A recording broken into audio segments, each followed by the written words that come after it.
জনগণকে অবশ্যই গোষ্ঠীবাদী রাজনীতি অর্থাৎ রাষ্ট্রকে যারা একক গোষ্ঠীর করে ফেলে, রাষ্ট্রকে যারা স্বৈরতান্ত্রিক করে ফেলে, রাষ্ট্রকে যারা দস্যুতান্ত্রিক গুন্ডাতান্ত্রিক করে ফেলে, যারা আগেও দুর্নীতি করেছে, চুরি ডাকাতি করেছে, এখনো যারা চুরি ডাকাতি করছে, লুটপাট করছে, দুর্নীতি করছে, রাষ্ট্রকে দলীয়করণ করছে এবং জঙ্গিবাদকে প্রশ্রয় দিচ্ছে, ধর্মকে ধ্বংস করছে, গণতন্ত্রকে ধ্বংস করছে, জনগণ তাদের বিরুদ্ধে, মানবিক জনগণ, গণতান্ত্রিক জনগণ, গণতান্ত্রিক রাজনৈতিক দলগুলোকে আজকে ইনসানিয়ত বিপ্লবের নেতৃত্বে অবশ্যই ঐক্যবদ্ধ হতে হবে। কারণ ইনসানিয়ত বিপ্লবী সর্বপ্রথম এই সরকার ক্ষমতায় আসার পর সর্বপ্রথম প্রেস ক্লাবের সামনে বিশাল জনসমাবেশ করে সবাইকে সতর্ক করেছিল যে এই সরকার পক্ষপাত দুষ্ট, এই সরকার জঙ্গিবাদকে প্রশ্রয় দিচ্ছে, এই সরকার মব সন্ত্রাসকে প্রশ্রয় দিচ্ছে, এই সরকার অর্থনীতি ধ্বংস করছে, এই সরকার কতিপয় জঙ্গিবাদী দল এবং তাদের পোষা কিছু ভিত্তিহীন ভুঁইফুট দলকে নিয়ে সংলাপ করে তাদের দলীয় মতবাদকে সংলাপের নামে, সংস্কারের নামে চাপিয়ে দিয়ে রাষ্ট্রকে, সংবিধানকে, গণতন্ত্রকে, জনগণের অধিকারকে ধ্বংস করছে। আসুন আমরা যদি রাষ্ট্রকে ভালোবাসি, জীবনকে ভালোবাসি, ধর্মকে ভালোবাসি,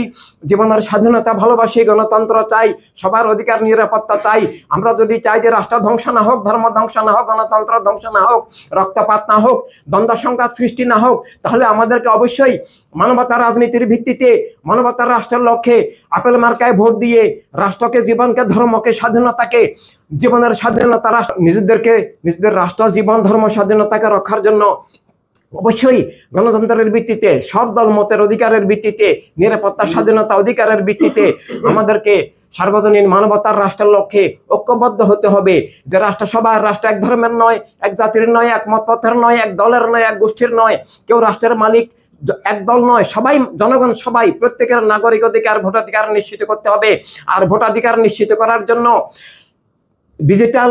মোবাইল থাম্ব নির্বাচনের প্রয়োজন। মোবাইলের মাধ্যমে, মোবাইল অ্যাপসের মাধ্যমে আমরা যেভাবে বিকাশে নগদের লেনদেন করি, আমরা যেভাবে আই ব্যাংকিং করি, এভাবে আমাদের যার যার ভোটার আইডি কার্ড আছে, যার যার পাসওয়ার্ড থাকবে, যার যার নির্দিষ্ট বিশেষ আদর্শ মোতাবেক যে দলকে আমরা সমর্থন করি, যে রাজনীতির সমর্থন করি, রাষ্ট্র কিভাবে চলবে যেটা আমরা সমর্থন করি, আমরা দেশে বিদেশে যেসব নাগরিকরা আছি সবাই নিরাপদে ভোট দেওয়ার জন্য একমাত্র সুষ্ঠু, স্বাভাবিক, সঠিক সিস্টেম হচ্ছে অ্যাপসের মাধ্যমে ডিজিটাল মোবাইল নির্বাচন। বৃত্তাঙ্গুলের ছাপের মাধ্যমে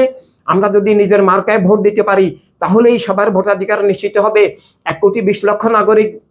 বিভিন্ন দেশে আছেন, তারা কর্মজীবী, তারা রেমিটেন্স পাঠান, তাদের রেমিটেন্সের মাধ্যমে দেশের অর্থনীতি চালু আছে, তাদের ত্যাগ অবদান অনেক, তাদেরকে বাদ দিয়ে কোনো গণতন্ত্র সুষ্ঠু নির্বাচন হতে পারে না।